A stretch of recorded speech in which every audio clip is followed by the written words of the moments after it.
आइए करते हैं शुरुआत। MJP Rohilkhand university Bareilly. Paper code आपका दिया हुआ है 41,425 41,426। तो इसके अंतर्गत हम करेंगे सिलेबस कंप्लीट, जो कि एग्ज़ाम की दृष्टि से रखते हुए 2024-2020 के अकॉर्डिंग ये सिलेबस दिया गया है। और इसके आने वाले टाइम में जब भी आप एग्ज़ाम देंगे तो सिलेबस आपका 5th सेमेस्टर में यही रहेगा जब तक कोई चेंजिंग नहीं होती है। BA third year semester 5 English literature, इसमें हम इस सब्जेक्ट का पूरा कंप्लीट कोर्स करेंगे कंप्लीट सिलेबस के आधार पर। और सेमेस्टर 5th में ही आपने डिमांड की है कि आपके लिए पॉलिटिकल साइंस का भी सिलेबस मिलना चाहिए, तो पॉलिटिकल साइंस का इसके बाद मिल जाएगा आपके लिए। प्लेलिस्टें बनी हुई हैं, प्लेलिस्ट पर जरूर विजिट कीजिएगा। और यदि किसी के लिए डीपली स्टडी चाहिए इंग्लिश लिटरेचर में तो आप लोग हमारा प्ले स्टोर से एप्लीकेशन डाउनलोड कर सकते हो। इसका नाम हेमंत सिंह लेक्चर्स है। इसका लोगो आपको इस वीडियो में मिल जाएगा और लिंक भी आपका जो हमारे व्हाट्सएप ग्रुप में उन पर लगा हुआ है, वहाँ आप देख सकते हैं। प्लेलिस्ट का लिंक भी आपको वीडियो को डिस्क्रिप्शन में मिल जाएगा। तो अधिक अधिक लोग इस वीडियो को शेयर कीजिएगा, लाइक कीजिएगा। फर्स्ट टाइम चैनल पे आए हो तो सब्सक्राइब करके बेल आइकन को जरूर प्रेस करना, जिससे नियमित अपडेट आपको मिलता रहे। तो इसमें हम सिलेबस कंप्लीट करेंगे, दोनों पेपरों का करेंगे, तो थोड़ा सा टाइम हो सकता है, आपका वीडियो लंबा हो सकता है, बट आपको समझना है तो आपको थोड़ा वेट करना पड़ेगा। चलिए स्टार्ट करते हैं। पेपर फर्स्ट आपका है classical literature and history of English literature. देखिए इस पेपर में हमें दो तरीके से स्टडी करना है। पहला तो हमें क्या करना है, क्लासिकल लिटरेचर देखना है। दूसरा हमें क्या करना है, इसी में सेकंड पार्ट है हिस्ट्री ऑफ इंग्लिश लिटरेचर, यानी इंग्लिश लिटरेचर का इतिहास भी पढ़ना है और क्लासिकल लिटरेचर को भी पढ़ना है। ठीक है, ये हमारा है पेपर फर्स्ट। पेपर सेकंड में क्या करना है, फिक्शन है, तो इसका भी सिलेबस, दोनों पेपरों का आज हम सिलेबस कंप्लीट करेंगे इस वीडियो में। और एग्ज़ाम पेपर भी आपके प्लेलिस्ट में बहुत कुछ अपलोड है, तो प्लेलिस्ट जरूर ओपन कीजिएगा। अगर आपको कोई भी क्वेश्चंस के आंसर नहीं मिल रहे हैं तो आप उसे हम कमेंट बता सकते हैं, उसकी रिप्लाई हम आपको वीडियो को बना के दे देंगे। 5th सेमेस्टर में यदि अभी आपने सब्जेक्ट को सिलेक्शन नहीं किया है तो कमेंट में जरूर बताइएगा, क्योंकि 3rd सेमेस्टर में सब्जेक्ट का कॉम्बिनेशन कैसे बनाना है इसके लिए वीडियो आपके लिए संडे को मैं लाइव आऊँगा, वहाँ आप जाकर अपना सब कुछ क्लियर कर देंगे हम, और 1st सेमेस्टर वालों के लिए भी लाएंगे। तो इसमें पेपर कोड है आपका ये रहा 41,425। तो ये फर्स्ट पेपर है हमारा। ठीक है, classical literature and history of English literature. इसमें यूनिट फर्स्ट हमारा है हिस्टोरिकल बैकग्राउंड। ठीक है, तो हिस्टोरिकल बैकग्राउंड आपका फर्स्ट यूनिट है। इसके अंतर्गत हमको एपिक पढ़ना है। एपिक महाकाव्य कहलाता है। बर्थ ऑफ ट्रेजिडी पढ़ना है, यानी ट्रेजिडी का कब से, इसका उद्भव कब हुआ, कभी इसकी शुरुआत हुई है, इसको पढ़ना है। Comedy and tragedy in classical drama, इनकी जो क्लासिकल ड्रामा है उनकी ट्रेजिडी, उनकी कॉमेडी और ट्रेजिडी के आधार पर हमें स्टडी करना है। नेक्स्ट पॉइंट है Athenian city state. Athenian city state ये इसी का पॉइंट है, हिस्टोरिकल बैकग्राउंड, इसको स्टडी करना है। नेक्स्ट पॉइंट आता है आपका लिटरेरी कल्चर इन अगस्टन रोम। इनकी अगस्टन नाम के एक राइटर हुए थे रोम के, ठीक है, यानी रोम में, तो उनका लिटरेरी कल्चर क्या था उसके बारे में स्टडी करना है। यूनिट आपका आ गया 2, यूनिट 2। और आपको बता दूं पॉलिटिकल साइंस, इंग्लिश और साथ ही आपका ज्योग्राफी। यदि आप लोग ज्योग्राफी ले रहे हैं 3rd ईयर में, तो बहुत ही इंपॉर्टेंट सब्जेक्ट है ज्योग्राफी। कोई भी ले रहा है तो कमेंट जरूर कीजिएगा, क्योंकि ज्योग्राफी का कंपटीशन एग्जाम में बहुत बड़ा रोल होता है। इसीलिए मैं आपको कह रहा हूँ, अगर आपने नहीं लिए अभी सब्जेक्ट तो आप लोग हमारा वो वीडियो जरूर देखिएगा, जिसमें हम 3rd सेमेस्टर है, जो आपका 5th सेमेस्टर है, BA थर्ड ईयर के आधार पर बताएंगे कि 3rd ईयर में आपको कौन कौन सब्जेक्ट रखना चाहिए। यूनिट सेकंड में है प्लेटो। प्लेटो की बुक है द रिपब्लिक, बुक सेकंड, इसको स्टडी करना है। और इसमें लॉन्ग शॉर्ट एक्सप्लेनेशन ये सारी चीज़ें आएंगी, तो प्लीज़ वीडियो को, प्लेलिस्ट को जरूर देखिएगा आप लोग। यूनिट आपका 3rd है। 3rd में होमर एक राइटर हैं, इनकी बुक है, पोइट्री है ये, और ये प्रोज़ है। The Republic as a prose हम स्टडी करेंगे। और आपका होमर बुक है, होमर जो राइटर्स हैं इनकी बुक है द आइलिड, बुक फर्स्ट, तो ये बुक आपकी पोइट्री में है। ठीक है, यूनिट 4 आपका है, ये आएगा ड्रामा। इसमें शॉपलेस नाम के एक राइटर हैं, ड्रामाटिस्ट हैं, इनका राइटर ड्रामा है ओडिपस रैक्स। ठीक है, चलिए बढ़ते हैं आगे। अभी हमें दोनों पेपरों को स्टडी करना है, और दोनों पेपरों में आपके 8 यूनिट का सिलेबस है, तो थोड़ा समय लग सकता है। यूनिट 5th में क्या है, English literature from Chaucer to Renaissance. इनकी जो इंग्लिश लिटरेचर है, इंग्लिश यानी अंग्रेजी साहित्य का जो चौसर तक जो उसका डिटेल है उसके बारे में हम चर्चा करेंगे, और ये सारी डिटेल आपको इसमें मिल जाएगी। रेनेसा कहते हैं पुनर्जागरण। तो पुनर्जागरण का क्या अर्थ होता है, सीधे समझा दूँ आपके लिए, कि हम किसी भी तरीके से समाज में कोई भी जो है ट्रेडिशंस होती हैं जो कि काफ़ी हार्मफुल होती हैं, तो उनको बदल कर एक अच्छी ट्रेडिशंस, अच्छी यानी कि गुडविल जो है इस्टेब्लिश करना सोसाइटी में, तो उसी को रेनेसां कहते हैं। इसको हम रिफार्मी कह सकते हैं, रिफॉर्म कहते हैं सुधार करना, ठीक है। तो इसमें पॉइंट आपका फर्स्ट आ रहा है द एज ऑफ चौसर, बीच मोस्ट इंपॉर्टेंट है एज ऑफ चौसर। चौसर के लिए हम द फादर ऑफ लिटरेचर भी कह सकते हैं इंग्लिश में, और ये इनके मेन है। नेक्स्ट पॉइंट आपका है डार्क एज, ठीक है, द डार्क एज, इसको स्टडी करना है। थर्ड पॉइंट इसी में है रेनेसां एंड रिफॉर्मेशन, ठीक है, पुनर्जागरण और सुधार किस तरीके से हुए वो आपको पढ़ना है इसी में।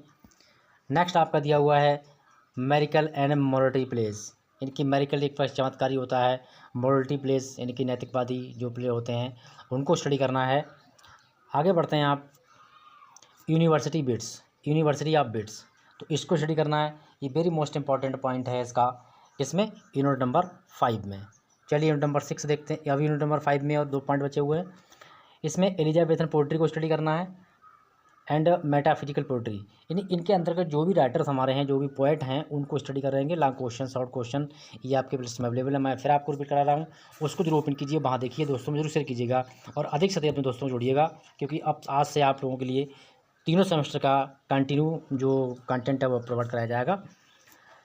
नेक्स्ट पॉइंट है न्यू क्लासिकलिज्म, इनकी जो क्लासिकल एक क्लासिक एक लुक भी हम कह सकते हैं, तो उसमें एक नई जो हम कोई न्यू तरीके से खोज करते हैं, तो उसमें हम क्या चीज़ देखते हैं, क्या हमें पॉइंट मिलता है, तो उसको भी हम इसमें कंक्लूड कर लेते हैं, ठीक है। अब इसी में आपका आ रहा है growth of the novel, novel के जो उपन्यास कहते हैं, यदि उपन्यास को किस प्रकार से उसमें बढ़ोतरी, उपन्यास में किस प्रकार से की डेवलपमेंट हुआ, उसमें ग्रोथ की गई। नेक्स्ट पॉइंट आपका है प्रिंसिपल्स ऑफ रेनेसां एंड रिफॉर्मेशनिज्म, इनकी ये भी एक राइटर है प्रिस्क्योरस, इनका भी हमें स्टडी करना पड़ेगा रेनेसां और रिफॉर्मेशन के आधार पर, ठीक है। फ्रेंच रेवोल्यूशन, इनकी जो फ्रांस की क्रांति है उसके बारे में पढ़ना है। जिस तरीके से आपको fourth semester and second semester, six semester में हमने आपको प्रोवाइड कराया था, और आप एक बहुत ही अच्छे तरीके से रिमार्क लेके आए हैं। अभी भी अगर किसी ने सिक्स सेमेस्टर में अच्छा परफॉर्मेंस किया, जिसका भी 70+ रहा है, वो हमारे नंबर पर व्हाट्सअप कर सकता है अपने फ़ोटो को, जिससे हम उनके, आप लोगों के जो फ़ोटो हैं आपने जो चैनल के द्वारा स्टडी करके अंक प्राप्त किए हैं, उनको हम अपने बैनर में पेस्ट करवा सकें, ताकि आप लोगों को और लोग भी जानें, ठीक है। नेक्स्ट आपका दिया हुआ है इसी में ग्रोथ ऑफ रोमांटिक लिटरेचर, इसमें क्या हमने स्टडी करना है, प्रोज को पढ़ना है, पोइट्री पढ़ना है, ड्रामा पढ़ना है एंड नॉवल पढ़ना है। ये चारों पॉइंट हमारे लिए ग्रोथ ऑफ रोमांटिक लिटरेचर के अंतर्गत स्टडी करने होंगे। चलिए नेक्स्ट आगे बढ़ते हैं।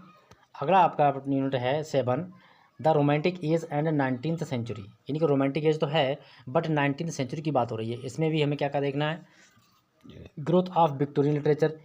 देखिए वहाँ हमने क्या पढ़ा था, रोमांटिक लिटरेचर पढ़ा।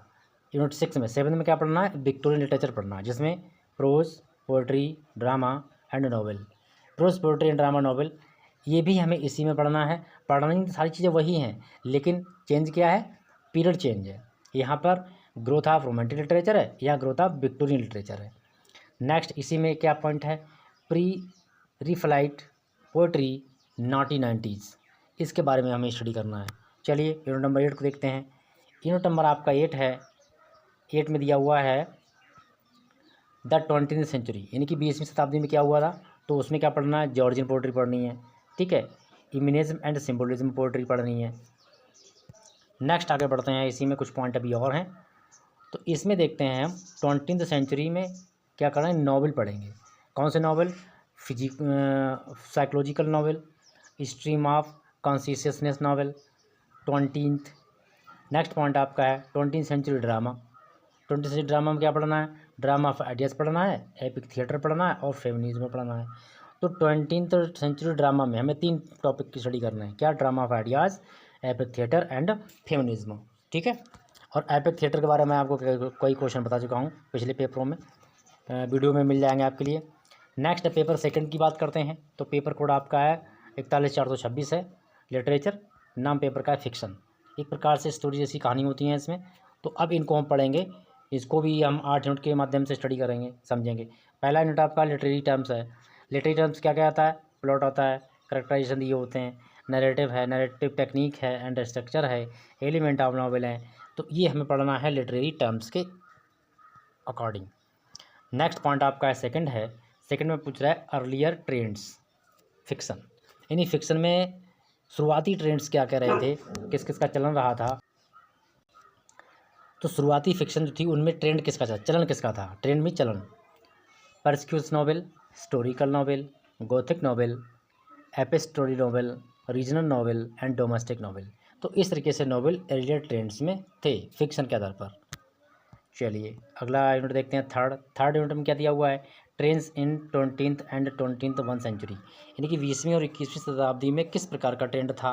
तो वहाँ पर क्या था, डिटेक्टिव नॉवेल पढ़े थे हमने, साइंस फिक्शन थी, मेटा फिक्शन थी, utopia, dystopia, metaphysical fiction, campus fiction, space fiction, chick lit and junk fiction. तो ये सारी ट्रेंड्स है उस समय, कब 20th to between 21st century, यानी 20वीं और 21वीं शताब्दी के बीच में इस तरीके की हम चीज़ कंटेंट जो है पढ़ा करते थे। चलिए यूनिट नंबर 4 में देखते हैं। यूनिट नंबर 4 में है ब्रिटिश फिक्शन। अब देखिए यहाँ पर ब्रिटिश फिक्शन में कौन कौन से राइटर हैं, आपके चार्ल्स डिकन, ओलिवर ट्विस्ट है, ये ब्रिटिश फिक्शन है। थॉमस हार्डी हैं, ये भी ब्रिटिश फिक्शन है। द मेयर ऑफ कास्टरब्रिज, ठीक है, ब्रिटिश फिक्शन। यूनिट 4, यूनिट 5 भी ब्रिटिश फिक्शन में ही है, इनमें भी राइटर पढ़ना है। कौन कौन, जॉन ऑस्टन क्या, प्राइड एंड प्रेजुडियूस है। विलियम गोल्डिंग, ये भी ब्रिटिश राइटर हैं। तो इनमें पढ़ना है हमें लॉर्ड ऑफ द फ्लीज, ठीक है। तो इनमें हमें 2 तरीके के यूनिट पढ़ने हैं। अब आपका आ गया यूनिट 6 में पढ़ना है हमें अमेरिकन फिक्शन। अमेरिकन फिक्शन में कौन कौन है, टॉनी मॉरिसन है, इनका द ब्लूएस्ट आई, ये स्टडी करना है। इसी में आपका है नेथनियल हैथोरन, द स्कारलेट लेटर, ये पढ़ना है, ये अमेरिकन लिटरेचर है, ठीक है। नेक्स्ट पॉइंट आपका 7 यूनिट आता है, अर्नेस्ट हेमिंग्वे पढ़ना है, ए फॉरवेल आर्म्स। तो अर्नेस्ट हेमिंग्वे एक राइटर हैं और ये इनका आर्टिकल है। चलिए अब बात करते हैं यूनिट नंबर 8 की। तो यूनिट नंबर 8 में क्या है, आप यहाँ देख रहे होंगे, ये हमारे जो हैं हिंदी राइटर हैं, इंडियन पॉपुलर फिक्शन, कुछ भारतीय फिक्शन, प्रसिद्ध फिक्शन है, जैसे संजय चित्रांशी हैं, इनका है दलित, डेस्टिनी एंड सी। दूसरे मंजू कुमार हैं सेकंड में, उनका डिफ़िकल्ट डॉटर्स। तो इस प्रकार से आपका जो सिलेबस था इंग्लिश लिटरेचर का वो कंप्लीट हो गया है। इसके बाद में आपको सिलेबस मिलेगा हिस्ट्री का, और यदि आप लोग ज्योग्राफी लेते हैं तो बहुत ही अच्छा रहेगा आप लोगों के लिए, आप किसी भी अगर कॉम्पिटिशन एग्जाम में जाना चाहते हैं तो। और मोटिवेशनल वीडियो हमारा यूट्यूब पर आया हुआ है इसी चैनल पर, तो उसको जरूर देखिएगा यदि आप किसी भी तरीके से वर्दी फोर्स में जाना चाहते हैं तो।